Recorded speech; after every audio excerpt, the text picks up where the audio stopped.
A very good morning to each one of you, and it's indeed a great opportunity to interact with each one of you on this interesting topic on decarbonizing built environment.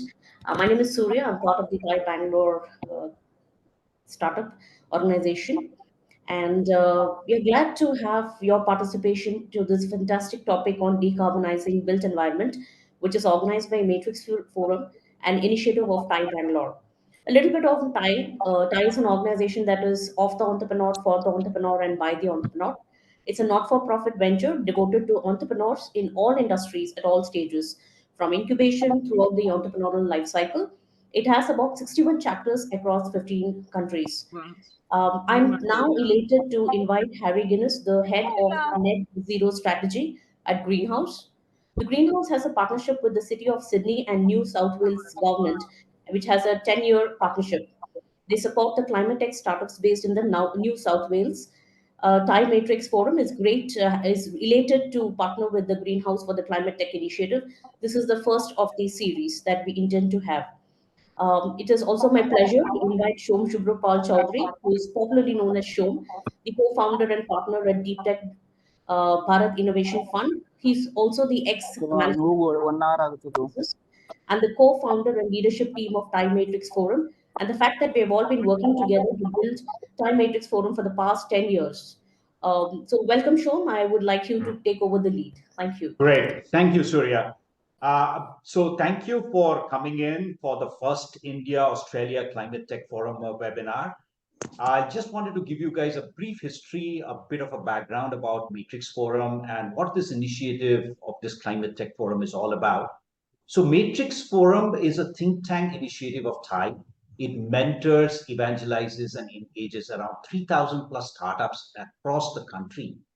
And this startup engagement goes with corporates, domain experts, investors, and policymakers to grow the ecosystem around deep tech and clean tech. The forum was founded way back in 2014 and continuously has evolved. Today, it has around 30,000 members, many of them global members, and has annual events, deep dives, mentorship, monthly meetups on various topics of interest across deep tech, frontier tech, clean tech, and so forth. The sustainability focused special interest group of Matrix Forum is active across today built environment, sustainable agriculture, and hard to abate sectors like steel and cement in association with like minded clean tech and sustainability communities across the country. The goal of the forum is to be a pioneer in early phases of the ecosystem development. So what we do is a lot of tech and market discussions every month, a lot of evangelizing, early pilots and POCs, and investor pitches to the VCs and so on. We are divided up into few special interest groups like industrial, sustainability, healthcare, agri-tech, and a few more horizontal aspects like Gen AI. Most of the startups in our community, they do the product market fit early on sitting in India, preferably, and then go global in US, Middle East, Southeast Asia. Now we definitely need to build up the Australia-India corridor. We have our annual summit on 6th and 7th of June in Bangalore, so please block in your dates. It's going to be a hybrid event. Now, coming specially for this Australia-India Climate Tech Forum, I was in Sydney and Melbourne early Feb, invited by some of the investors, bankers, and government to educate them on the Indian economy, the startup ecosystem, and so forth, and got to meet Harry at Greenhouse. I saw the incredible number of clean tech startups, and then we talked about how do we bring these two ecosystems together. The idea started buzzing. Many calls and discussions between the team and the Greenhouse team, reach outs to various stakeholders to gauge the interest. And here you are at the first event of the Australia India Climate Tech Forum. It's a joint initiative between TIE, Matrix Forum, and Greenhouse. It's a cross border platform for climate tech, clean tech leaders to connect, collaborate, co innovate on game changing solutions. As you probably know, the history of India Australia partnership is relatively new, but has been strengthening their ties across various domains, including government related, business, startups, and academia. The growing cooperation is driven by several factors, including shared, obviously, democratic values, complementary economies, and a desire to deepen very strategic partnerships in the Indo-Pacific region, right? So moving forward, what we plan to do for this climate tech ecosystem is to be a critical bridge across our two nations, hosting monthly virtual forums for founders, investors, and practitioners across climate tech, facilitating knowledge sharing, networking between the Australia and India clean tech shareholders, stakeholders, leveraging this trend across both the countries. And this is my dream, right? Creating a platform for addressing shared climate challenges in areas like built environment, water, renewable, agriculture, circular economy, and overall energy transition. I'll hand this now over to Harry to talk about kind of the next steps, what we plan to do together. Over to you, Harry.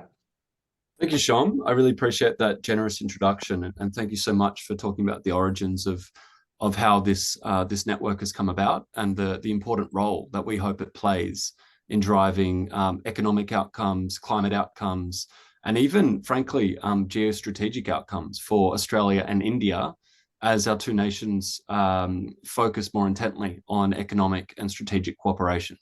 So I think to start with, the opportunity really is ours to seize the day and to really capture the imaginations of both climate technology founders, but also our state and our federal governments as they look to strengthen ties between the two countries.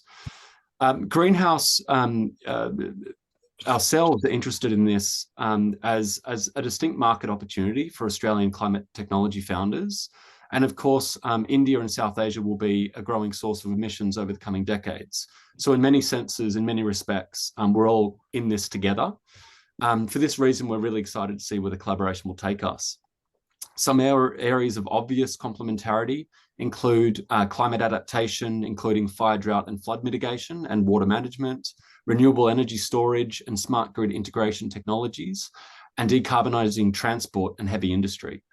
Australia has major strengths and distinct advantages in these areas and many others, and each would be an important area for this network to focus in future webinars.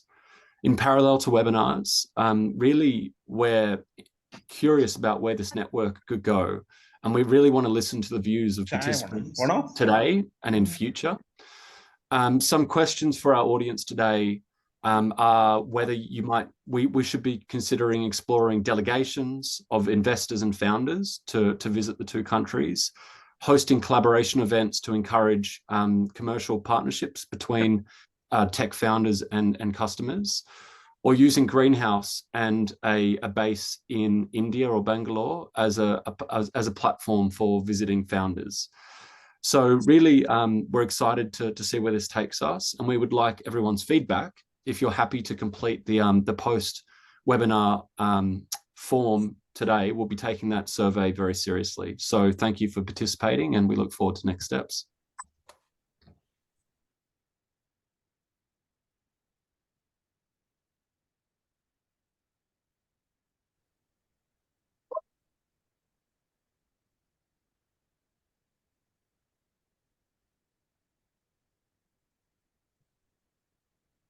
Thank you, Harry.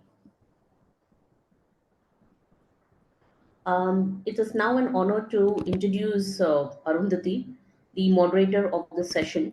Arundhati is a sustainability architect and urban designer with a master's degree in urban design from Penn State University, USA. Her passion for pioneering innovative approaches to design and address urgent environmental issues led her to co-found EcoCollab, a one-stop platform for sustainable buildings where individuals and businesses can customize their eco-friendly building requirements in 4 easy steps. Along with sustainable building services, EcoCollab also provides ESG and life cycle assessment consulting. Over to you, Arundhati. Thank you so much for being part of this. Thank you, Surya. Am I audible? Of course, yes. Right.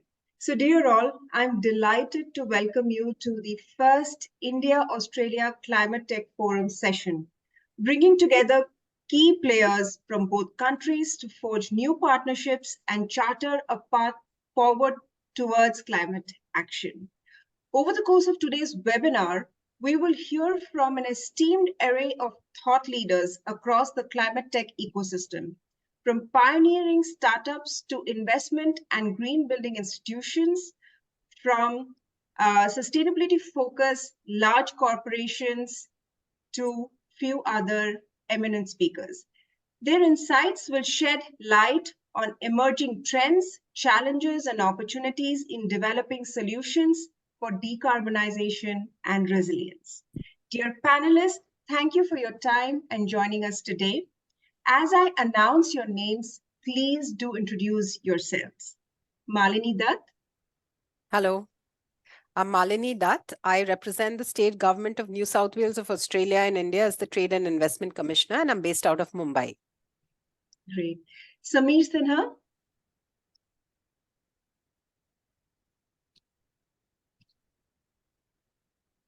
Do we have Sameer? Hi, I'm sorry I couldn't get my system on time. Thank you, Arundhati. Pleasure meeting all of you. Such a pleasure to be part of this panel. My name is Sameer Sinha. I'm a real estate developer based out of Ahmedabad. And we are also have a consulting green company called Savvy Greens. And I've been involved with the Indian Green Building Council for the last almost 2 decades. And I chair the Green Building Council in Ahmedabad, and sustainability is one of our big passions. Thank you. Thanks. Julian Kezelman. Thanks, Aru, and thanks for the invitation to speak today. So I'm Julian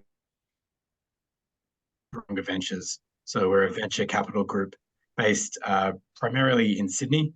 We also have offices in Singapore and in Melbourne, and operate globally. So looking for technology companies that serve the built environment with a particular bend towards ESG. Right. Mr. Jatin Shah.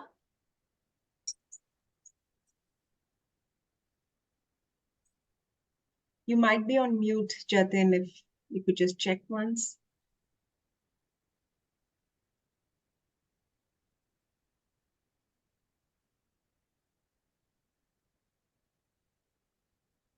Shruti, if you could. Yeah, thank you. Okay, I great. think I was unmuted by the host. So hi, Arundhati, thank you for having me here. And it's lovely to be here. I represent Colliers. Colliers is one of the leading professional project management firm and property management firm.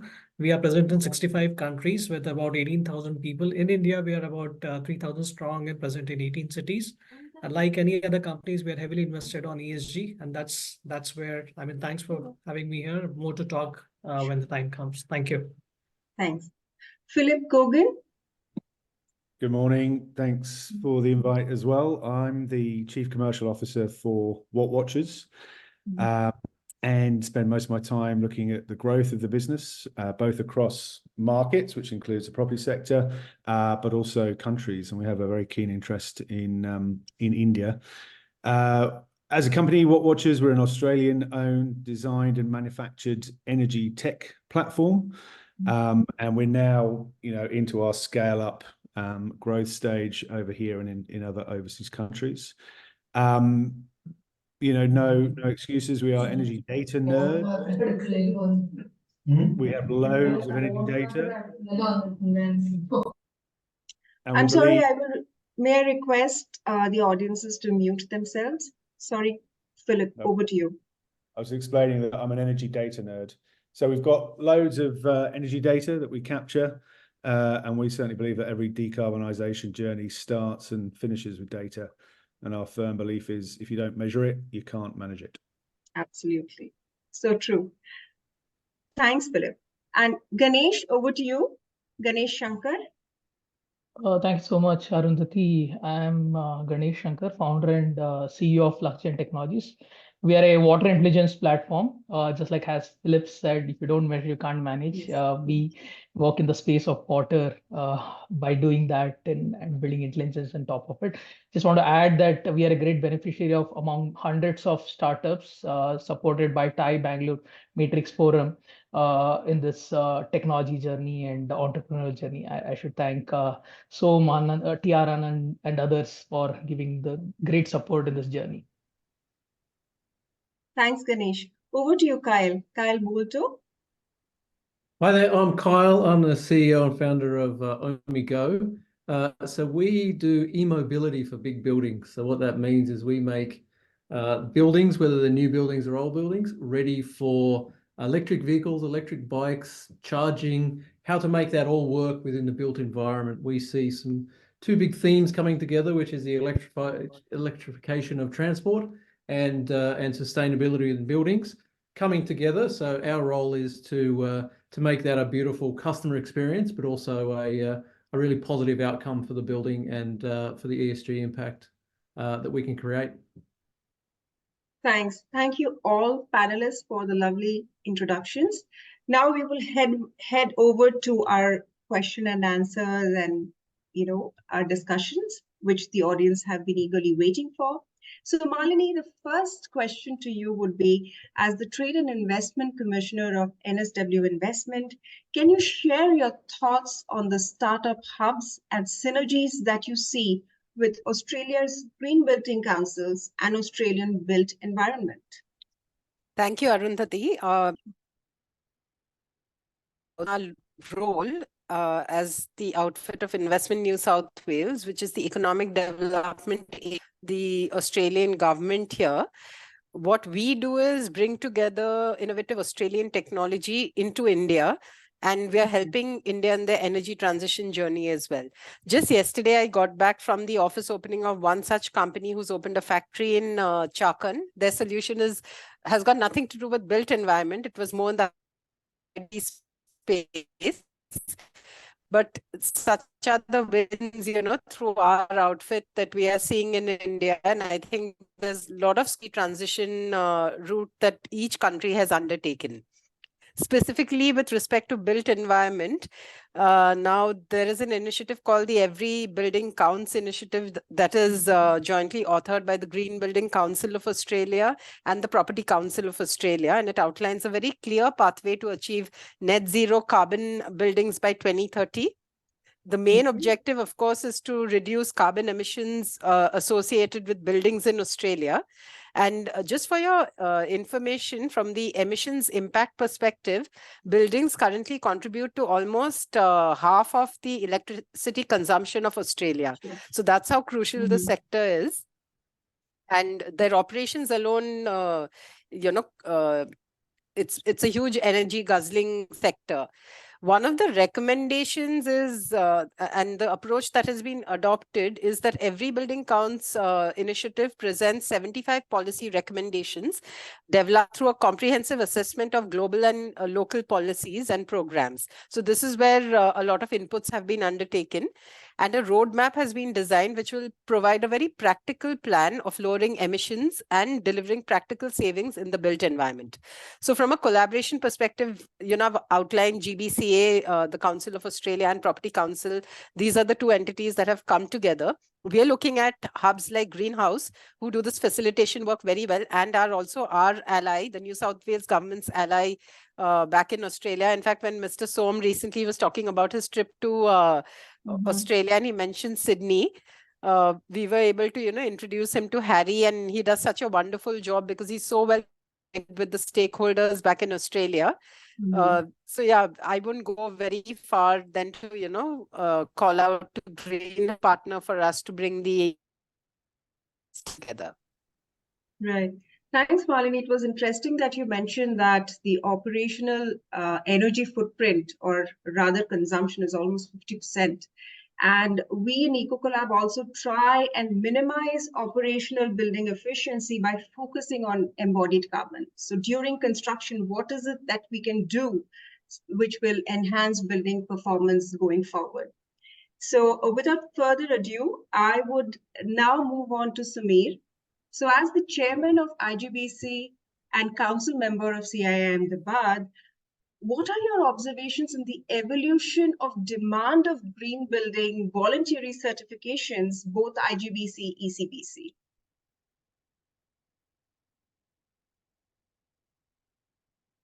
Samir? Yes, can you hear me now? Yes, we can. Yeah, thank you, Arundhati.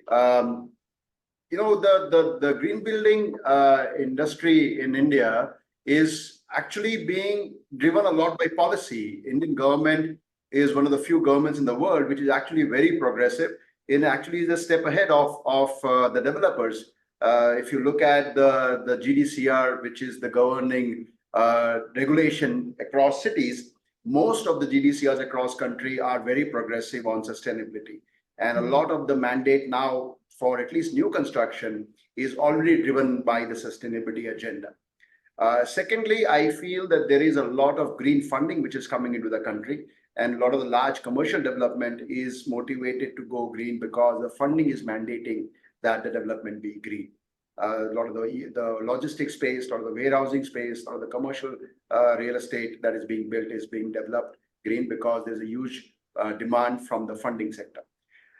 The genuine demand from the customer is something that is still a challenge, and that is lacking. But there is a lot of awareness now that is being created in the market. I see a lot of developers that are now advertising their homes or their projects as being certified green projects, and the traction is being built up.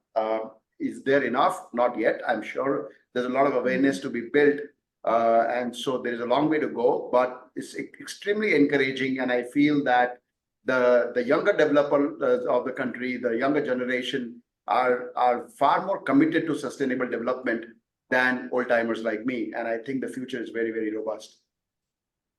No, absolutely. You've painted a fantastic roadmap. And amongst appealing to our audiences, if you're a developer or associated with the built environment in India, please look up Energy Conservation Building Code, that is ECBC, which is mandated by the central government. And if you're a commercial building owner or would be a commercial property developer, I would highly encourage, just like Mr. Samir said, to look that up. So coming to Julian, as the innovation director, tell us more about Taronga Ventures ecosystem and the Real Tech platform. Happy to. So Taronga Ventures, as I mentioned in the opening, we're a venture capital group, so investing in emerging technology companies impacting the built environment. And we are designed as a platform and an ecosystem. So the fund is invested into by large institutional owners of real estate and infrastructure from around the world. Some of our investors, like an APG, has managers based in India, and as well as a concentration in Australia as well. So, we look for technologies to improve their asset operations. And while we're not explicitly an impact fund, our mandate is constantly being shaped by what our owners want to see. And increasingly, that's been ESG outcomes and in particular decarbonization. So, without explicitly setting out to deliver impact-oriented companies, we've had our ESG director do a review of our businesses, and 60% are able to draw a line back to UN SDGs, which substantially are around decarbonization and emissions reductions. I think, the most important work that we try to do within the real tech ecosystem is work with early stage technology companies to make their assessment of their ESG impacts more rigorous, and be able to prove those outcomes, because certainly what we see is that the owners of major assets need their technology vendors to be able to provide that reporting such that it can roll up to their different frameworks and accreditations, and just in the same way that they need to prove the business case, they need to prove that ESG case as well as part of that technology adoption. Great, very interesting point. So is ESG also mandated in Australia? Like, it's something that companies and startups will have to file annually? So at different levels, yes, but not for early stage companies. But I mean, our thinking is that it's important to get these practices in place early. So the first is the mindset, and the second is, as you're operating your technology, making sure that the data exhaust that comes out of those products is capturing the right kind of results that you will need when ultimately the intention is to grow to a big company that is bound by those reporting mandates. Right, Julian. I think Julian and Samir have made two very interesting points about awareness and green finance. So I think in certain ways, both of you are working towards these focus areas. Now, coming to Mr. Jatin, As the MD of Technical Advisory Services at Colliers in the Indian commercial real estate space, what have you come across as the main aspiration or ask among stakeholders, be it the occupiers, the developers, or investors? I think thanks, Arundhati, for posing this question. But see, in the last few years, I think ESG, as every one of us know, has, and as Samir also actually rightly pointed out, has been driven by the considerations and compliances that has become very instrumental in promoting the sustainable practices. This is a large awareness between all segments around this ESG platform. And the business practices, the corporate behavior, the culture around it is basically shifting and giving a paradigm shift around the eco-conscious developments around it. So just some facts and figures to quote. I think out of top 50, I think 39 cities are in India which are worst polluted. We have a 37% of gender parity. India ranks 127th out of 146 on the equal options being given to male female working conditions. India scores 40% on clean corruption index, which is on 85th rank, right? So eventually you'll realize that it is in the interest of the developers, the investors, and the occupiers to concentrate on this platform to work around it. So coming to your question around what is in it for developer or occupier or investor, right? So primarily from an investor perspective, as Samir also mentioned, it's all about green funding. Investor prefers today a portfolio which is stable, which is long-term, which has got a value. And I think ESG brings a lot of value to the portfolio around it. ESG is a conscious investment, and a lot of due diligences are happening across the country wherever the investments are happening from the investors cycle, including the leading banks and NBFCs. They are also possibly inclining towards enjoying a tax break if that policy comes into place. So that's where the investors' opportunity lies today. On the developer front, I think everyone is eyeing towards green funding. That's going to be a great policy buster for everyone. So leading developers, leading banks are actually nudging the developers to work towards that, getting their portfolios under ESG, getting green building certification for their portfolios, and that's what is leading. Apart from that, there's a brand enhancement. There's an appeal which is to the larger group, to the larger real estate portfolio, to the larger investors and occupiers. And across there is a cost effectiveness which is coming in and which is leading to investments or developers looking towards this kind of investments happening. From an occupier perspective, definitely it is cost saving in O&M, operation and maintenance. That's the biggest driver. It also helps them to drive there and achieve their ESG towards the overall portfolio, which the occupier at a global level are looking at it.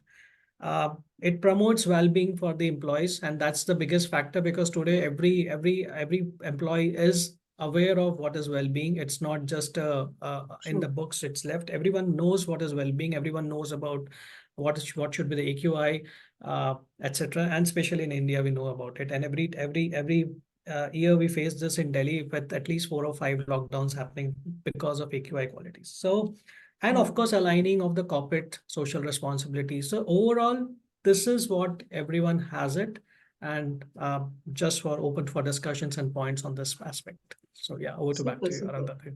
Jatin, thanks for bringing out all these aspects. So looks like ESG is on its way to becoming a huge decarbonization platform for the built environment. And I think that there is a huge opportunity right there.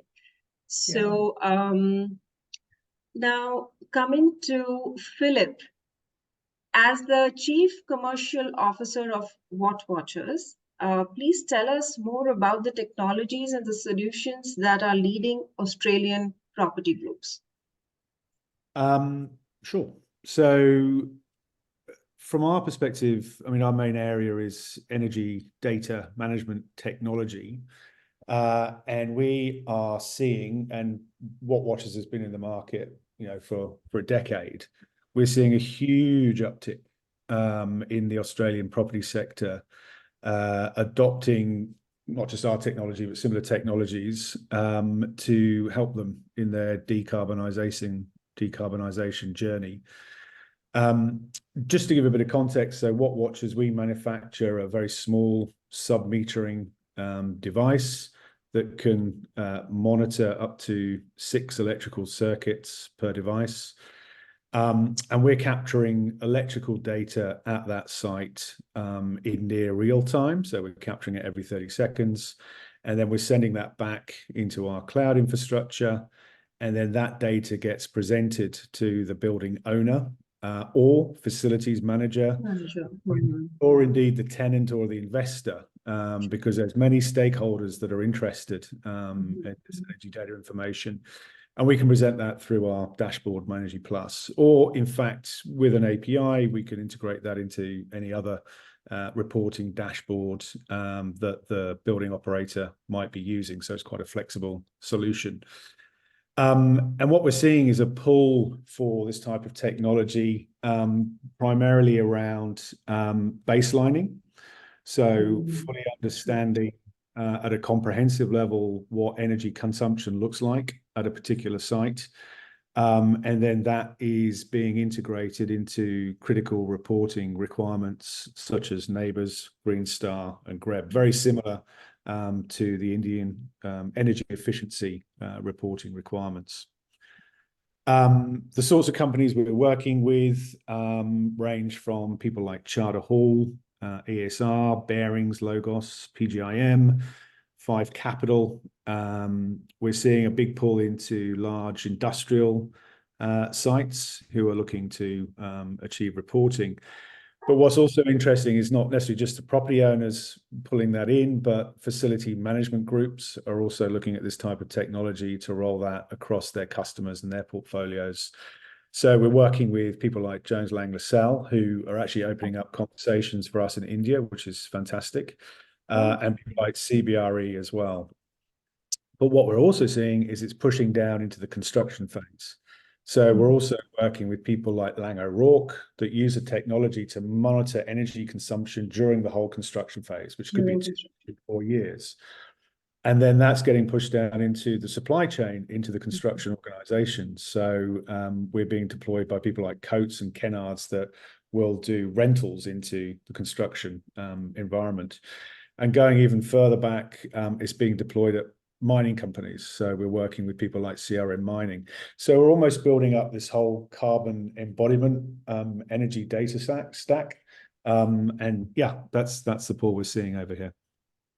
Wow, that's actually huge, starting from commercial property owners to mining, and from built environment to actually monitoring the energy consumption during construction. So that's really big.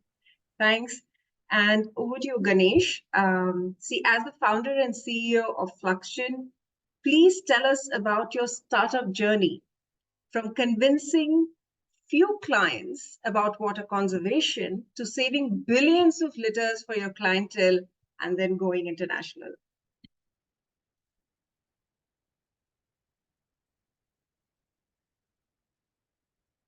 Ganesh, you could be on mute.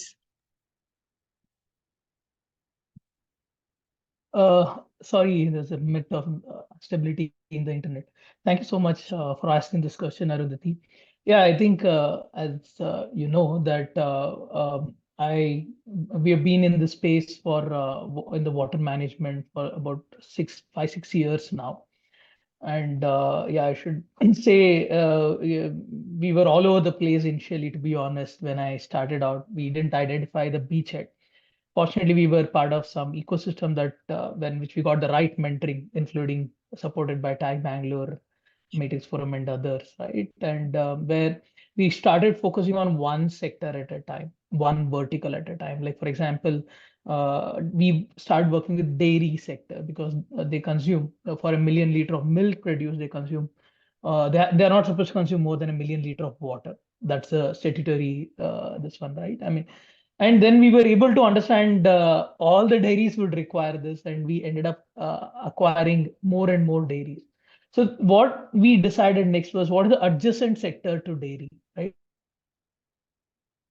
Which is a sector which consumes so much of fresh water. Right? At the end of the day, we were reducing the fresh water consumption. Our work is like, as Philip said, has energy data management technology or the water data management technology. We use Internet of Things and AI to identify inefficiencies in the water network to reduce their water consumption by up to 30% and eventually help them become water positive, right? So at the end of the day, our focus is on how to reduce the fresh water dependency for companies like dairies and other. So we ended up helping a bunch of dairies, and then we went to adjacent sector, which is pharma. Pharma also consumes huge amount of water, right? And then we were able to reduce the water consumption in the pharma sector. And there are evolving regulations in water, which is on the groundwater related thing. So today we have a groundwater regulation which says all groundwater extraction should be tracked, and you have to reduce the withdrawal by 20% and increase the groundwater levels in the aquifers by 20%. So digitization is, and you have to also measure the level in the ground and utilize digitization. And there's also India's National Water Mission scheme also says there's a you have to track. I mean, you have to track water at key locations and you have to report. And using this, you have to further reduce water consumption. So like this, we have been able to figure out how it is not just only about compliance. Their risk, business continuity risk, is associated to water. And moreover, water is just not only about adaptation, right? Adaptation is the most thing of water in terms of resilience, but it's also about the mitigation, considering the fact that there is energy consumption associated to water. So we were able to convince return on investment to our clients. So the moment we were able to showcase the return on investment and avoiding business continuity risk, and also to take care of their ensure their compliance are met, we were able to go from one vertical to other vertical. Today we focus on 5 verticals: food processing, beverage, pharma, hospitals, metals and mining, textiles and manufacturing. So today we've been able to have specific use cases associated to this. We have 100 plus large corporates, listed companies in India today utilizing us, including the Tata Steel to Vedanta Group, Aditya Birla, and there are multiple sites and large corporates like the Coca-Cola, Microsoft, many built environment, like all the large multinational companies, IT companies like Microsoft, Amazon, Google, many of the buildings are using our water management. So by starting with one sector, we were able to conquer adjacent sector and further ended up acquiring these 5 sectors. Of course, we still have miles to go, but the recipe is something that probably we have fairly figured out. Wonderful, Ganesh. It's such a lovely story. And yes, you are building water positivity for every clientele that you're working with. And that's huge, considering Bangalore has been in the news for all the wrong reasons. The kind of water scarcity we're facing today in our state is appalling. Anyways, I think the more we talk about, at least our audience can walk away with, knowing what are the basic things they can do to conserve water and to recycle and reuse. Over to you, Kyle. So as the founder and CEO of Omigo, how have you simplified e-mobility for buildings in Australia?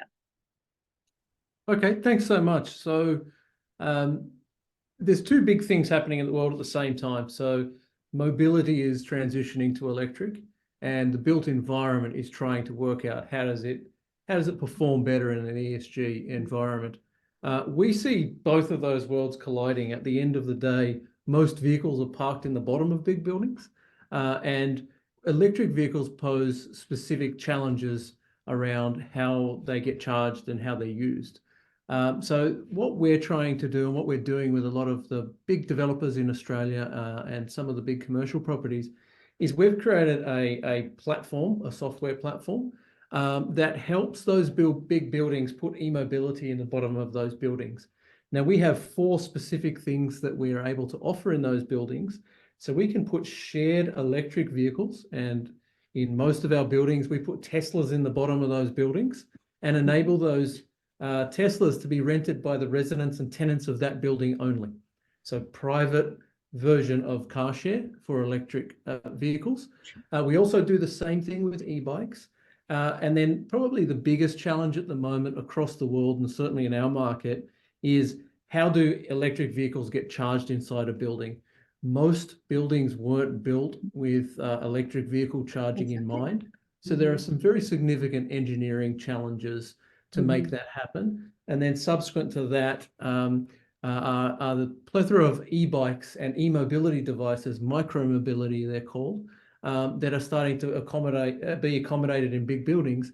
Now, they're not so much of a charging issue from a capacity point of view, but there are certainly some very important safety considerations around fire protection and how you deal with those. So we have a platform that deals with all of those things in one place. The platform is also very sophisticated in managing the load and capacity of those, the impact of the load, the electrical load on the buildings, to ensure that those buildings can actually afford to charge all of those things, can do some very sophisticated balancing and managing against solar production and time of day and tariff, to make sure that that building, all the e-mobility that sits in the bottom of that building, is managed and operated and run really, really well, to first and foremost be a very, very lovely customer experience for the people inside the building. At the end of the day, we have two customers. The building is our first customer to put the infrastructure and the facilities in place. But arguably the most important customer is the resident and tenant that then subsequently needs to use those. So we try and create a simple environment for the buildings, the asset owners, the developers, to include these e-mobility features that they're no doubt going to need in their buildings. And then subsequently, we work very, very hard to deliver a very, very beautiful customer experience for the tenants and residents inside the buildings. Lovely. Yes, Kyle, it's interesting that you mentioned about renewable energy being a part of the grid when it comes to, firing up the EVs, that are there in every building that you work with. And it's very interesting that you personified building as a client. So that's very interesting observation. So in your opinion, what percentage of the Australian energy grid is renewable energy? Like in India, it's roughly 50%. There are experts far better at me that would probably know that off the top of my head. My understanding is it obviously varies across the day. We have certain parts of our country, like South Australia, that very frequently get very close to 100% renewable energy on certain sunny days. But I think our overall mix is somewhere in the range of 30%. I'm sure there's other people on the call who have much better perspective on that, but it's certainly growing quickly, and it's an important mix of what we do, and that mobility is effectively electricity is a new way to power mobility. So if you think about all of the petrol and diesel fueled vehicles eventually transitioning to electric, you still need to find the energy to run those. So having a bigger portion of renewable energy feeding into that system is a very, very important part of the built environment. Right. Thank you all speakers for this lovely first session. And I would just like to quickly sum up. So now we are seeing we're all connected. We're not operating in silos anymore. Green finance and our built environment, what's going in, how we are building our buildings, our water consumption, our energy consumption, we are all connected. So I think it's high time building owners, however small your building is, or a large property owner, you focus on these things that the speakers have already mentioned. And if you're already in the mandate for reporting for your ESG, I'm sure you're definitely doing all of these things, but you can reach out to some of our speakers to help you do this better. And I think one key factor that was missing in our discussion is the embodied energy, where I think a little bit I will speak about it, because at EcoCollab, that is our focus. And we have been successfully utilizing recycled materials for building, homes and energy efficient buildings, which will actually reduce the dependency on virgin materials. So, and one huge component of that is eco-cement, which some of the cement manufacturers have hugely launched, which uses, slag from the steel industry to replace the OPC, which is the most carbon intensive component of cements. So going forward, we will delve into some of the specifics of these questions, and I will again come back to Malini. So NSW Investment has listed about 7 priority areas. Tell us more about the clean economy segment, particularly hydrogen and offshore wind generation programs. And in your opinion, which of these priority areas have the maximum impact in decarbonizing the built environment in Australia? Yeah, thanks, Arundhati. Actually, New South Wales has a number of initiatives and programs very focused on energy transition and clean energy development. Very recently, the government has pumped in about $275 million for developing towards funding for energy transition. And one of the key initiatives is accelerating net zero buildings. Now, under this particular initiative, there is about $4.8 million in funding, and it basically focuses on 3 work streams. One of them is embodied carbon stream. So this particular area investigates and develops a framework for measuring, setting targets, as well as reducing carbon emissions from construction materials in new buildings. So the goal is basically to incorporate this framework into NABERS, which is the National Australian Building Environment Rating System, and align it with industry standards like the Green Star, for example. Number 2, what we've done is there's something called as the Energy Starter Stream of this 4.8 million funding. Now, this one is supporting owners of existing buildings in their energy stages of energy efficiency and sustainability efforts. So financial incentives and other benefits will be provided for buildings to receive their first ever NABERS energy rating. The third initiative under this 4.8 million program is the new building stream. And under this, there's incentives for developments committed to high energy performance using NABERS commitment agreements. So that's number 1 in terms of the funding that is available. The second thing is something called as the low emission building materials. So here the New South Wales government is collaborating with industry to encourage voluntary use of some low emission building materials. And this could be things like green steel and concrete. It could be geopolymers, etc. So there's incentives available and up for grabs. We also have something called as the Building Sustainability Index, which we call as BASIX, BASIX. And under that, the New South Wales government is very committed to conserving water resources and reducing emissions impact on the climate. So this was introduced to really create a very strong and sustainable planning measure for all residential dwellings in New South Wales and making them more energy and water efficient. So these are just in summary, a couple of initiatives. I think, in the next round, I can maybe cover or touch upon a bit more on the practical aspects of what we are doing. And in the hydrogen space, like India, New South Wales also has a hydrogen strategy which has been launched. And we have designated areas. So we have identified mobility, industry, as 2 key areas, and there are again funding available up for grabs to develop and look at energy transition or co-generation opportunities of hydrogen in those areas. So a lot of pilot programs are on at the moment. That's a topic in itself to be covered maybe at another webinar that you guys can organize, but I'll stop here.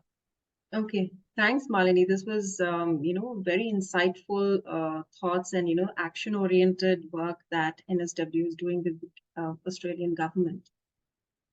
So coming over to Samir. So in your opinion, the upfront cost, this is well known actually, the upfront cost of green buildings seems to be a huge cause of concern for developers, for users or even, small homeowners. And the reason why they always sign up for conventional buildings over green buildings. Now, please share your thoughts on the profitability of sustainable buildings that you have come across.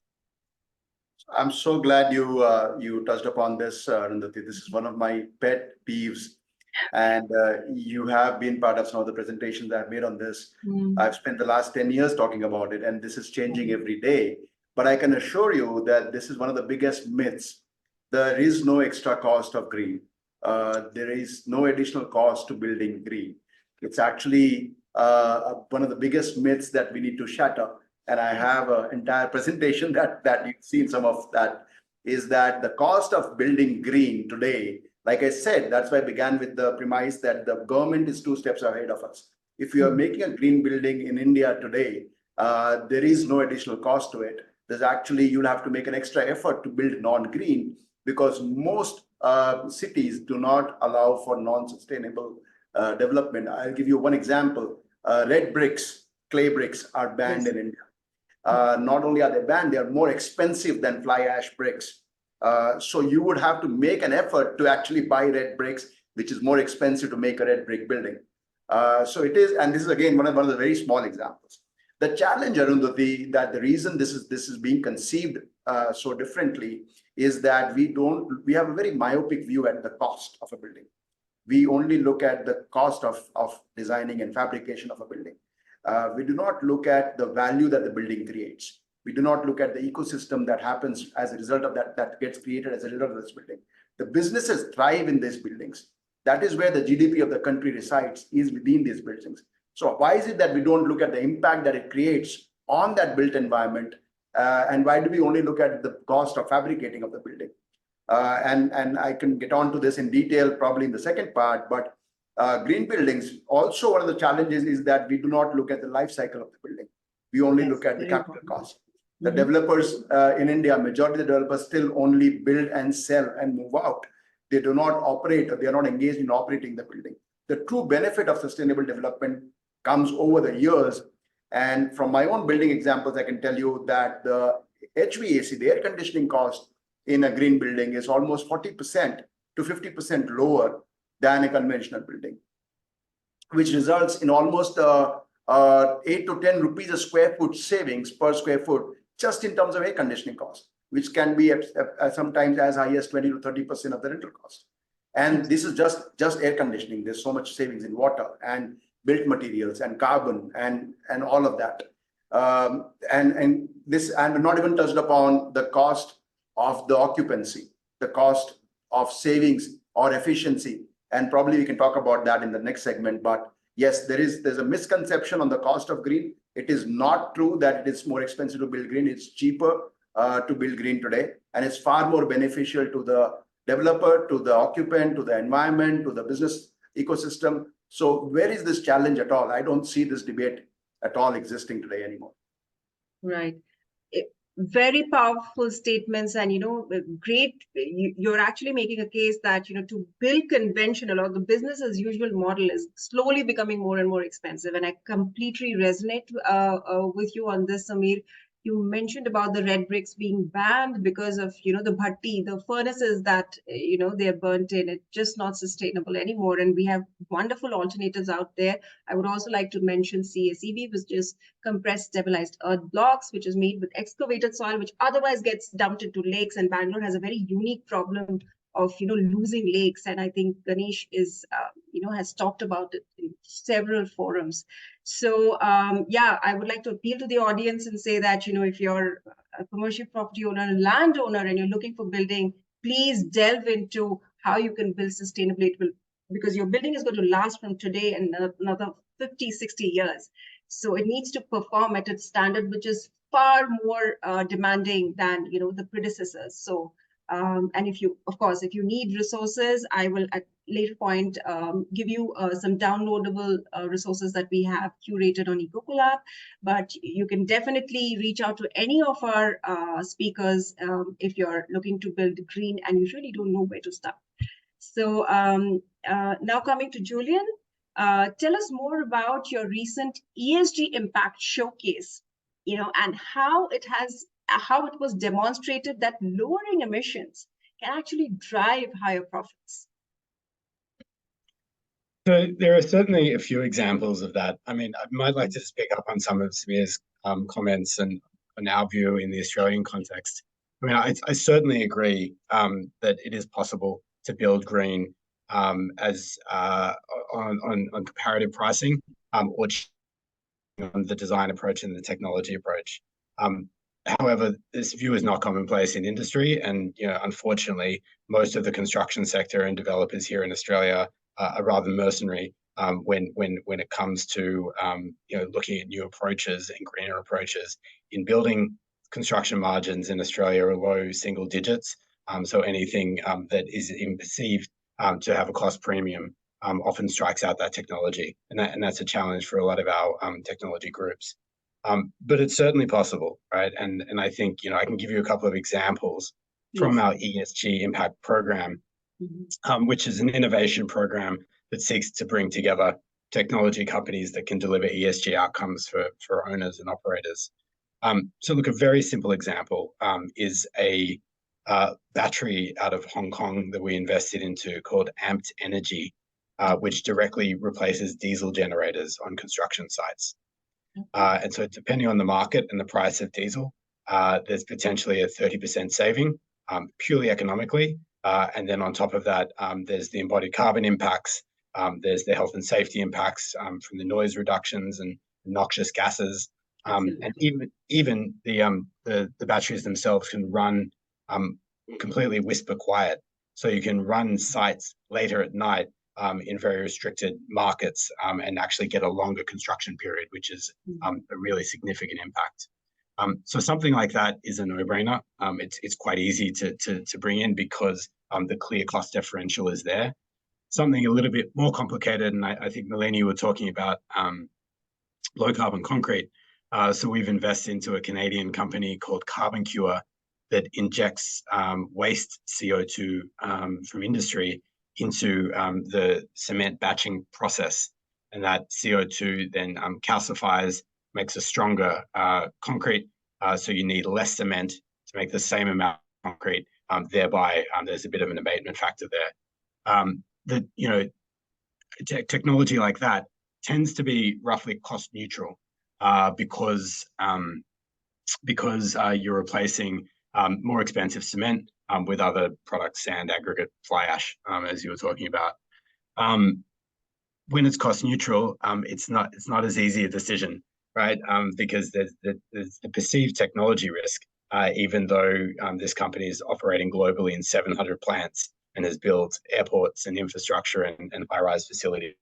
So there is definitely an inherent tension, and it's always, I guess, on the technology companies to prove, dare I say, and unfortunately, at least in an Australian context, for many projects, the economic benefit and then the ESG benefit is additive.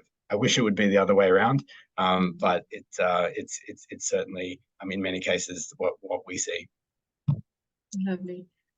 Good that you would mention and illustrate with some of these very powerful examples.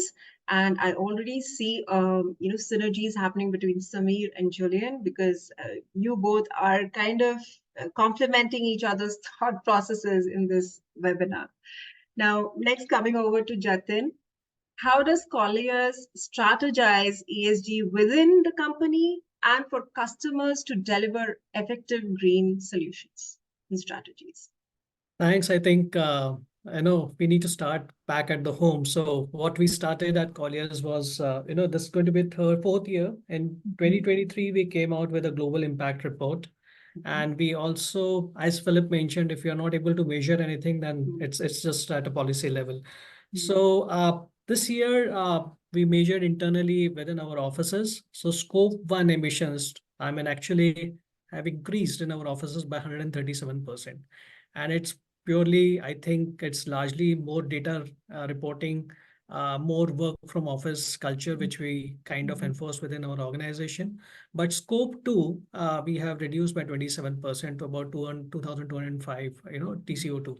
So it's actually decreased by reportable area as compared to that. Australia remains by far the largest carbon footprint in all the Colliers office across APAC. But again, some of the data. So this we've been able to do it because we have tied up with measurable.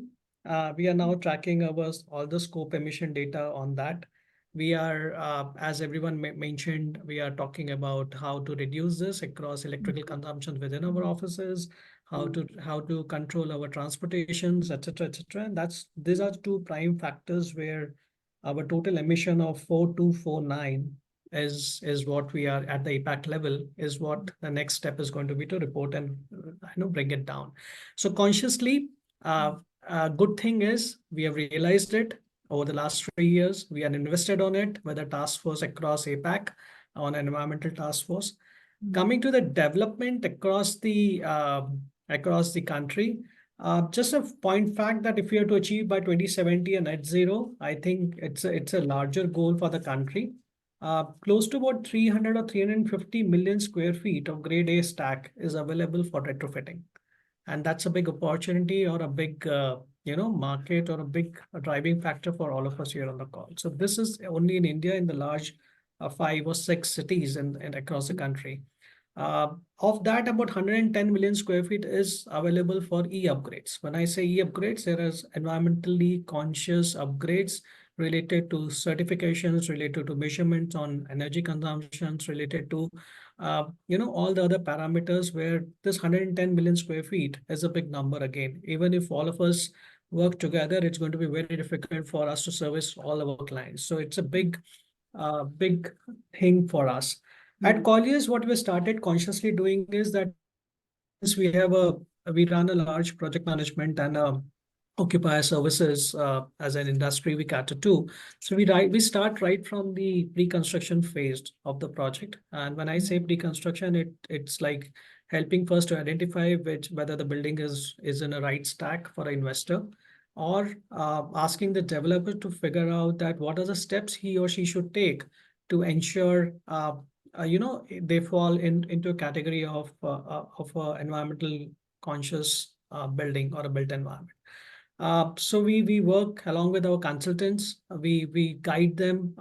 We guide the developers. We come out with strategies right at the procurement stage. What kind of material to be purchased? What kind of design elements should be incorporated? And gone are the days where everyone wants a fancy. I think that time today has come back where everyone wants their products to be certified as more of a building, to be more of a performance-driven building and not just a tag of a sustainable building, right? It's a performance-driven building is what we're looking at it. It continues till the tendering stage. It continues in the construction stage. And I think, Philip, I'll be happy to connect with you on how to, do it at the construction level. So we should do that in all our buildings. We should propagate that. That's not happening here, but it's a good thing which we should try doing it and quantify it, measure it, apart from what we are doing with help of LEED certification or IGBC, which have made it mandated, as Samir was mentioning. Again, good policies around, especially in Pune, where a green FSI is available. So that's what is driving every developer to make their building as green certified building. I think that should be made at a policy level across the country. With help of Samir, we can drive that across. And then obviously quantification. During operational stages, a lot of data is now available with everyone wanting to understand how least is energy consumption, because it's not just driven by the developer, it's also driven, as I was mentioning earlier, by the occupiers. They want to be in a building which is least consuming from an operational and maintenance perspective. So a lot of work happening, a lot of handholding is still required. We are still in a nascent stage, I would just say that. A lot of things to walk together and make it more viable, make it more measurable, make it more meaningful. And by 2070, we should be there. So I'm hoping for that. Yeah. Right. Over back to you. Absolutely. Thank you so much for sharing your insights. So, Jatin, just to clarify, the 110 million square feet, you're talking about the e-upgrade initiative just for your Indian building stock, or this is for your Southeast Asian? In Indian building stocks covered across 5 major cities, because the research data which we had is across Bangalore, Pune, Mumbai, Delhi, or NCR and Hyderabad. So that's the data which I have. I think this data was published recently in our research report. Anyone can go to the website and download it, and it's all covered there. So this is across the city. Yeah. Great. And you also mentioned that your Australian building stock is operating at the highest energy consumption level. Did I hear that right? So what happened, we started measuring our offices first, that how much is energy each of the office across APAC is consuming, right? So as I mentioned, I think there was a lot of push this year to work from office. So eventually when you start working from office, you are going to consume more energy. You consume more energy. And comparably, India, unlike other cities, is more climatic driven issues. So Australia and India are comparable, but just by the sheer presence of more employees in Australia, the data look little skewed. So, but that again, it's a work in progress. But I'm glad that we have invested heavily, and that's what is going to help us to further bring down that, okay, we are here, how to go down, Right, keep going right. down. And that's what, Yeah. happy to do that. Happy. Yeah, so great that you have spotted your baselines, and it's an India-Australia Climate Tech Forum, so I'm pretty sure you can find players who can actually help you in the Australian ecosystem. Absolutely, Very absolutely. Yeah. Yeah. Thanks, Jatin. Thank you. So over to you, Philip. I would like to ask, what trends are you seeing in the energy reporting and efficiency across property groups in Australia? For example, My Energy Marketplace and the kind of impact that it is creating.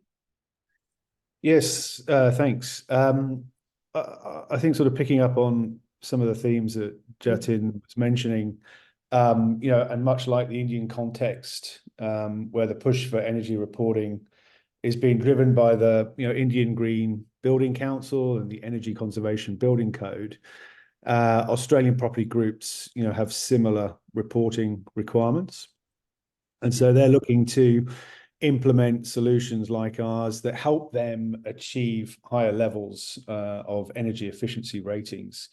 So here we use Neighbours, which I think was mentioned by Malini, GRESB, and also Green Star. And these are all very important credentials for property owners. And it is a multi-stakeholder environment, right? So sure, the owner needs to report on that, but it's being driven not just by regulation, but investors want to see a drive to net zero. The tenants want to see a drive to net zero, and it's becoming almost a fundamental part of a property's value proposition, that they're able to demonstrate that they've got their arms around energy consumption and they're on a pathway to decarbonisation. So I think there's excellent synergies here between Australia and India in terms of what property owners need to manage and report. Right. So as we are progressing with this webinar, I mean, the synergies are becoming more and more clearer, so which is great, a great outcome. So coming to you, Kyle, I mean, you illustrated with some strong examples, how your ESG impact, use case initiative has sparked more and more focus into, lowering emissions and increasing profitability. So if you would like to take that a little forward and say that, what the Australian property groups are asking for while considering net zero technologies, could you just illustrate and elaborate on that a little bit more? Yeah, sure, of course. I think, picking up on what both Samir and Julian have said, the dynamic is changing a little bit, and we in the last couple of years have had a little bit of a change of direction in the new build property sector, where build to rent is very much I won't use the word popular, but it's a change in the way we deliver housing stock in Australia. And the interesting component of that is possibly for the first time we're seeing very, very large developers having to hold on to stock for 25 years. And then they need to start thinking about, how do they operate it? What does that mean? What does that look like? So I think it's very much changing some of the focus of how they do it. So in that environment where you're having to think much longer term about the performance of your building, it starts to also play into the customer experience. How does your building feel for the people that live in it, whether it's residents and tenants? And that then flows on to the attractiveness of that particular building. So there's lots of benefits. So going back to the cost component, there is probably a long-term cost of not implementing some of these measures. Yeah. The short term is, yes, is it more expensive? And I think Samir made a really great point that, it's probably a little bit cheaper if you do it with a more intelligent approach. But there's even the long-term view that non-implementing some of these systems and processes are actually quite detrimental to your asset in the longer term. In the One long of the really interesting examples in the world we live in is with electric vehicles. I mean, we see a relatively rapid uptake of electric vehicles in Australia. It's pretty much doubling every year. Now, we're by no means the same level of uptake of Northern Europe or China or some other places.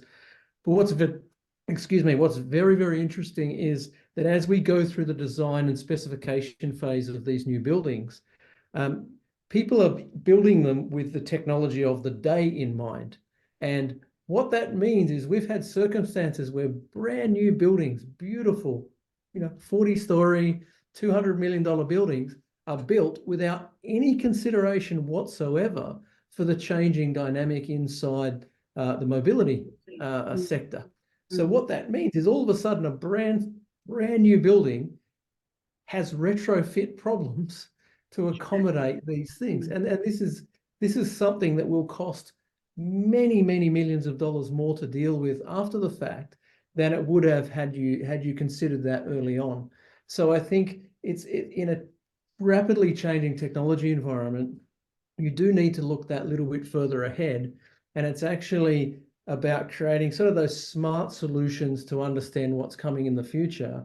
If you don't, you actually are at a detriment. And we see examples where you have buildings side by side. One building's thought about some of these future measures and the other hasn't. Same location, same place, same timing. The one that actually has a longer term attractiveness and therefore value to its actual asset, its long-term asset value. And I think maybe the one point I'm really keen to make as well is we spend a lot of time talking about ESG solutions in the built environment, and they're all fantastic solutions.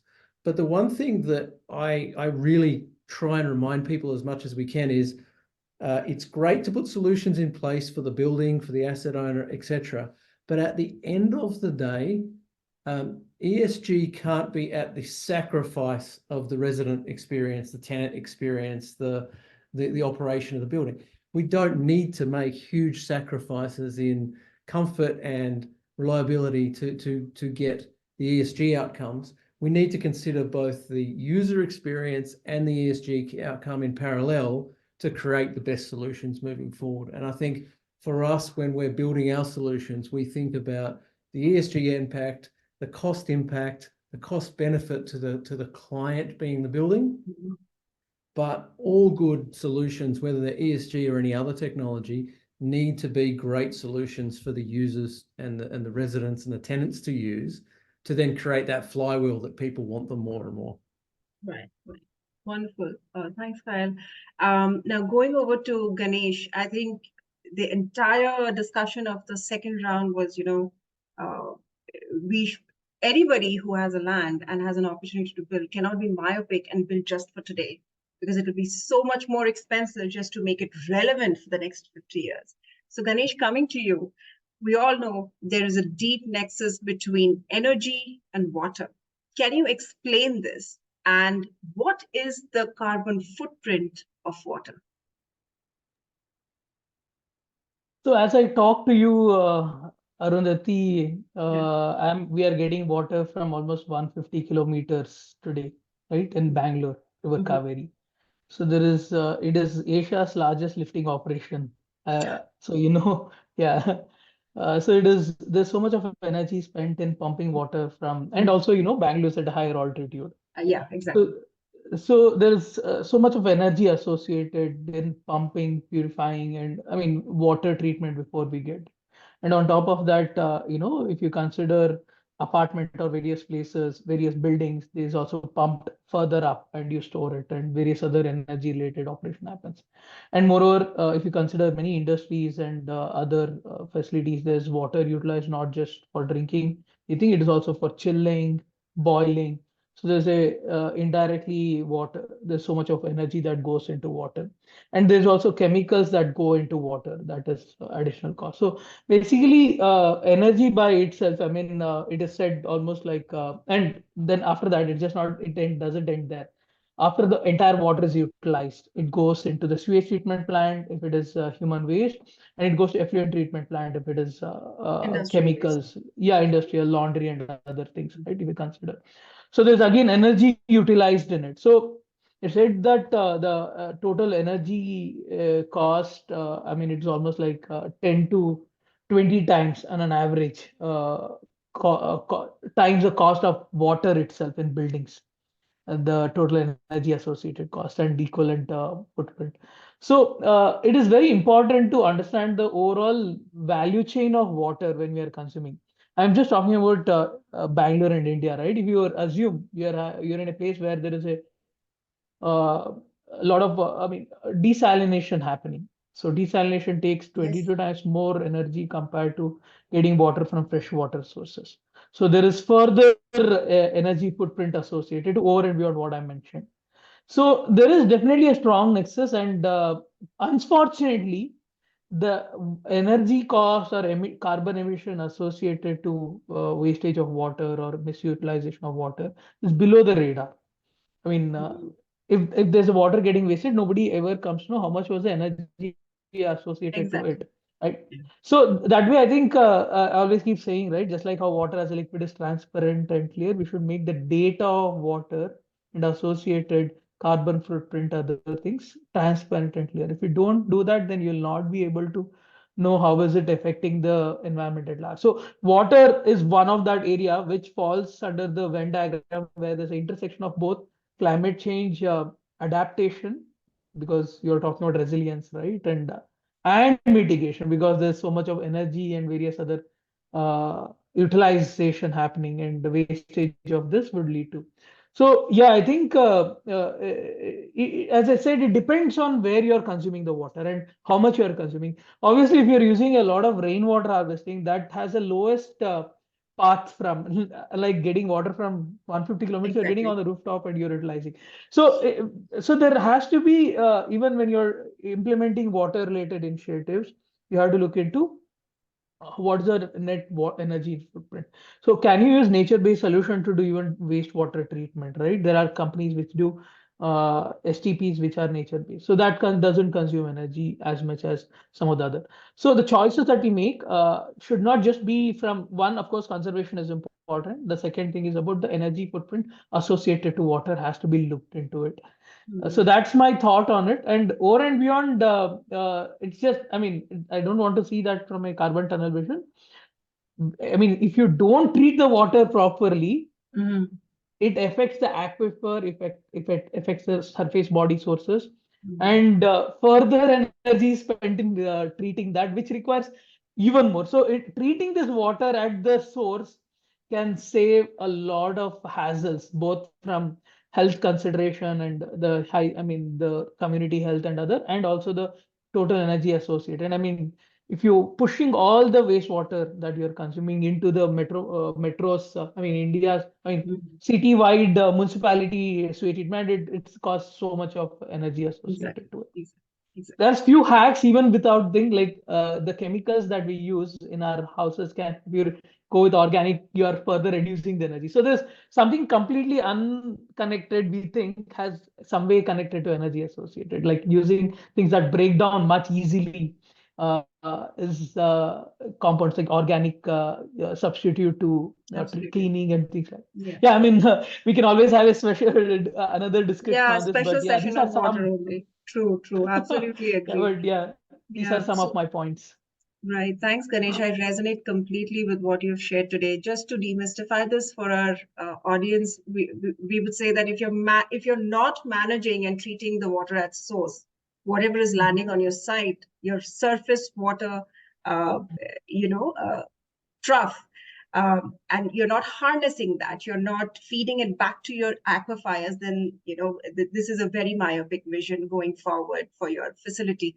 So I would just like to make a point here. So one of our clients wanted to understand what is the cost of borewell and at what level it is available in North Bangalore. So that's near the airport, and it is not available at 100 feet below, not 500 feet, but 1,000 feet below. The borewell cost alone for one bore for a single family home is 5 lakhs Indian rupees, versus you can have an aquifer recharge or rainwater harvesting pit at 60,000 rupees at a fraction of the cost. So please understand, like, and I would also like to mention Ganesh's FluxGen is one of the companies on EcoCollab's platform. So for our viewers, again, if you're contemplating what to do because your neighbor has dug a borewell, you need to please break away from that stigma. We can help you do that at a much lower cost and at a higher efficiency. So I think this round sums up everything that, that it has come out loud and clear that probably today, if you're not building something sustainable, it will not be relevant in a decade from now. So you're going to spend more money to make your facility relevant at that point of time. So it will probably cost you cheaper if you are talking about, if you're thinking about a building and you're building it sustainable. And the planning has to start, as Jatin mentioned, from the project feasibility stage. Even if you break ground, you should know a very clear plan for your sustainable building. And if you have any doubts, we have great resources available at your disposal to come to and know how you should proceed. So with that, I don't know how we're doing on time. Shruti, should we open this to the audience questions? I see there are several messages. Should we just go over to that? Or Hi, yeah. we are here. There are some two questions by Ashok and one by Shom. Very valid and very apt. I think I would request you if you could pull that up. Yeah, sure. So what I will do is I'm opening this up for the audience question answer session. So Shom, we will go with the questions that have been. I'm sorry, I'm trying to find out the question. If you can, so audience, you can unmute yourself and ask the question till we play catch up on which message was given in which order. Arundhati, I did want to make a point if you have the time. Sure. Yeah, absolutely. Go ahead. Yeah, so one of the areas that we have been working on, and I shared a copy of the report that we just came out with, and this is, I have that copy here. I don't know if you can see this. This is a research project that was done recently with by IGBC in collaboration with the Denmark Confederation of Industries, the Indian Institute of Management, and CEPT University. The reason I'm mentioning this is that this is a unique research which has probably not been done before, which looked at the impact of the green built environment on the occupants. And the reason I'm bringing this up is that we have only conventionally looked at energy savings, water savings, carbon footprint when we talk about green buildings. We have not looked at the impact that it has on the occupants. In this study, we have been able to establish that a 1% increase in the green index of a building leads to a 7% increase in the thriving of the employees. And 1% increase in thriving leads to 8% increase in their engagement, which essentially leads to productivity, which leads to wellness, and hence leads to the better bottom line for the company. This is something that has not been done before. We have just done a sample survey of some 25 buildings. We are taking this to about 150 buildings across all the cities, as we have chapters in all major cities in India. And this, by the end of next year, we will have a far more elaborate result, which will actually look at what is the impact that we have on the occupants, on the employees. And sadly, at this point, we are only looking at commercial buildings, but eventually we will take this forward to residential and buildings also. Imagine the impact that we can talk about if we really can say that if you're operating in a green built environment, your productivity, your bottom line, your profitability increases by so much percent. And this is a huge achievement if we can talk about this. Our case that we've been talking about all these years about saving water, saving energy, saving carbon footprints will directly relate to saving human lives and making our lives better. Yeah, I've shared a copy of this digital research project with you. You feel free to share with others, and we will keep updating you on this research. Absolutely. I will try and spot the link and copy it over for our audience here. Thanks, Samir. And with that note, it's not just business bottom line. Ultimately, as humans, we have to make our lives better. We have jumped onto AI and we have adopted AI technology because it's at some point of time, it's impacting us positively. So why not buildings? Why are we dragging our feet when we are coming to, investing and building green buildings? It should be a no-brainer at this point of time. Without further ado, I'm opening opening the floor for question and answers from the audience. Shom, if you can unmute yourself and ask your question, please.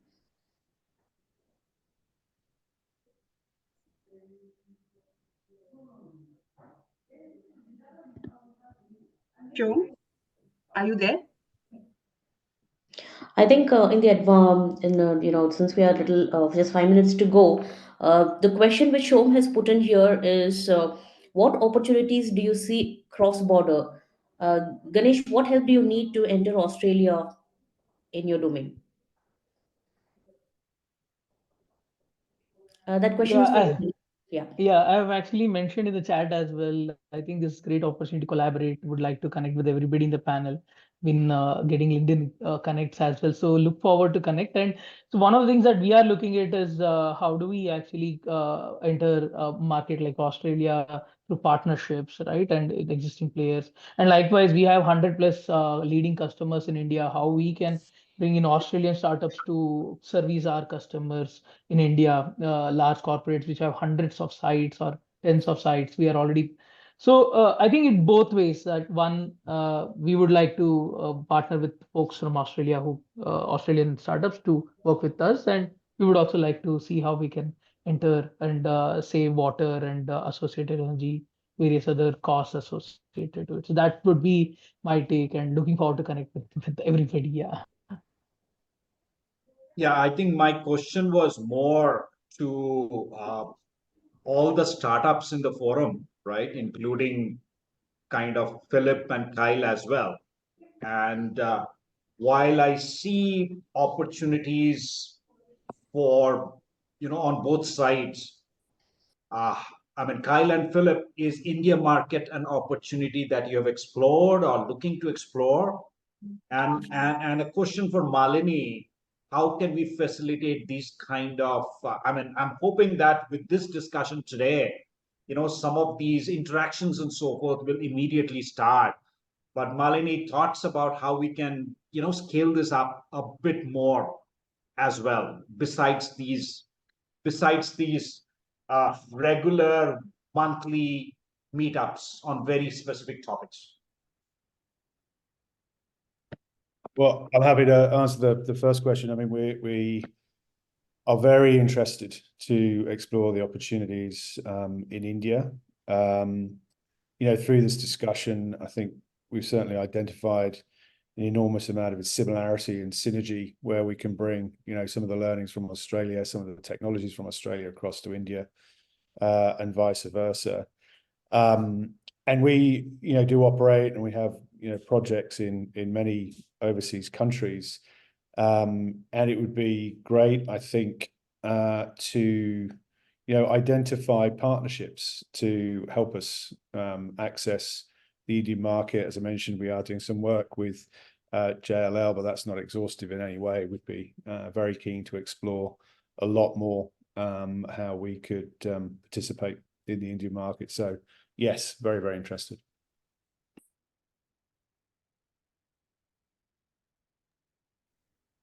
Shoma, I'm happy to go next. We're already doing a number of outreach programs to, connect the two ecosystems. For example, in the first week of July, the Indian Energy Storage Alliance is organizing an event in Delhi, and we are trying to bring in a group of Australian companies together with our federal government colleagues and introduce a lot of Australian tech. I just sent some information across to Philip, Julian, and Kyle while the session was on. So that's one approach. But Shoma, I also think there's a lot of scope of both the ecosystems to enter into a formal collaboration. For example, if TIE Bangalore can take the lead with Greenhouse at the other end, and Investment New South Wales has facilitated a number of engagements like this. Because, this is and I've done some work with some Bangalore-based agencies. Let me specifically highlight another industry, the space industry and defense industry, which is also tech focused. We had an association between an organization, Social Alpha. They have an outfit called Mac33.aero, and we connected them with another outfit in Australia called the National Space Industries Hub. And now what is happening is a lot of startups and scale-ups. There's a lot of exchange programs. Companies are visiting each other's countries to learn more, to explore business opportunities. We've done a similar thing with NASSCOM as well, India's peak IT industry body. They have now established a landing pad in Sydney. So I think the best way forward would be to, in this particular sector, to have a collaboration with a counter agency in Australia and start some exchange programs. No, sounds good. Let's talk a bit more. I mean, from Thai Matrix Forum, you know us now, right? Yeah. And we obviously not just clean tech, but let's start with something which is already started, right? And maybe then explore others. Thanks.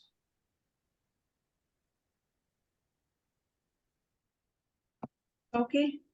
So with this, we have almost come to the end of our session. There has been so many questions. Surya, do we have time for maybe 3 or 4 that we can read out to our panelists? Maybe we will just take one, though we are on little delayed. In fact, we can also take the questions offline. We will be able to grab the questions from the chat box. We will write to them. We will connect with the speakers, all of you, and whatever answers you give us, we will write to them one-on-one. Absolutely. So please make a note of the email ID that you can post your questions offline. So one question, let's see who has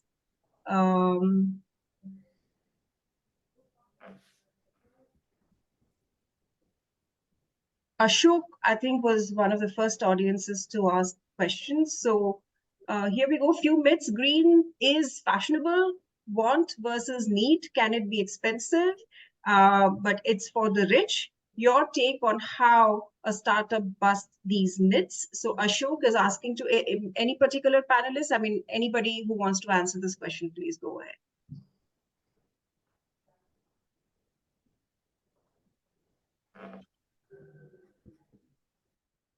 Samir, I think most of the audience is on mute, so yeah, I mean, at this point, maybe unmuting will be difficult. So I'm just asking. Yeah, I can take a shot at that, Arundhati. Is green fashionable? It should be. If it is not, it must become fashionable. If it is fashionable, it'll get done. Is it expensive? No, it is not. And we can keep crying horse till we prove that. But the perception is changing and it's very encouraging. So it is not, it is definitely not. Is it for the rich? Definitely not. And then that is the reason we need to prove that it makes financial and economic sense for us to be able to convince people that it is not definitely for the rich. It is not for the rich because it is not expensive. How can it be for the rich? The challenge, I think the biggest challenge that remains, at least in India, is that we are one of probably the largest developers in the world because we will keep building for the next 20 years. And more than the new building that we will build, the existing building lots needs to also become sustainable. And that is where I would encourage people like Colliers and anybody else who are in the facility management domain to start engaging with the resident welfare associations of these buildings, because they are all sitting on a large corpus, but nobody's approaching them to make their buildings, existing buildings, green. And that, I feel, is a huge market, not only for facility management services, also for startups, also for all the consultants, and also developers, to start making that more sustainable. And there is good business in that, there is profitability in it, there is a huge need in it, and the cities also must engage with doing that. So that could be another topic for your conversation at a later date, about how do we take control of that lot of existing buildings in the country. Great. Thanks, Samir. So I think our hosts are, we're completely out of time, I think. Surya, Shruti, do we have time at least for one other question, maybe? Or?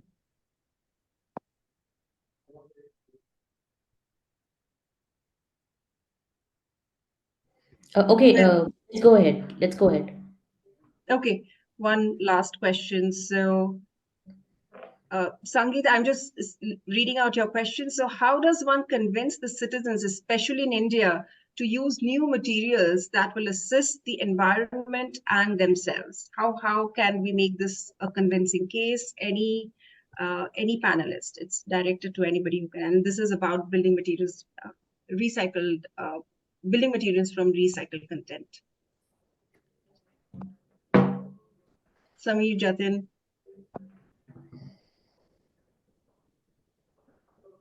I'm keep coming back, but the only way to convince people is economics. It has to become viable. It has to become, like I gave you the example of the fly ash bricks. Today it is available. It is enough economies of scale. It's cheaper. You will not be able to convince people to use something which is more expensive just because it is sustainable. So that needs to change. But again, the cost we look at, like I've talked before, is we still look at only the cost of fabrication, of manufacturing. We don't look at the total cost of any product. So that also needs to change. Right. Thanks. And with this, Arundhati, I have one. Yeah, sure. Since IPL season is on, I think you get a lot of advertisements on mutual funds. I think people should also have mainstream media should drive such communication when the country is watching sports or other. True. We don't have anybody from the media represent, but that's probably an opportunity. We should make a note, like Ty, we should kind of the next India-Australia webinar, we should have media people participating and reporting this initiative globally. Okay, so with that note, thank you very much, panelists, for your time and this engaging discussion. So our key takeaways, and please share if you want, if I missed anything out. So key takeaways is that there is enough amount of innovation today, present across India and Australian ecosystems that can actually help you achieve green building. And it is definitely a very bad idea and probably a very expensive one if you are a property owner and you're just going to build something which is conventional, which will not be relevant in the next coming years. And you will be spending much more in capital investment just to make it relevant. And ESG, so large corporates and companies are coming under the ESG banner. So it is just making a business case. So the more emissions you're trying to reduce will actually drive your profitability. And this is what we have seen over and over again, illustrated by our eminent panelists who have been working in the sustainability buildings domain for decades. So with that, Shom and Harry, it is your brainchild and your efforts have actually brought about the India-Australia Climate Tech Forum. Would you like to quickly address our audience and then we will wrap up? Harry, please go ahead. I will keep it very brief, but I'm very grateful to all the panelists and, of course, to Aru for moderating today. I thought it was fantastic, very detailed, some really exciting shared interests and themes, and very interested in audience surveys to inform our next webinar. Thank you. Thanks. Bye-bye, everybody. Thank you. Thank you. Bye-bye. Bye.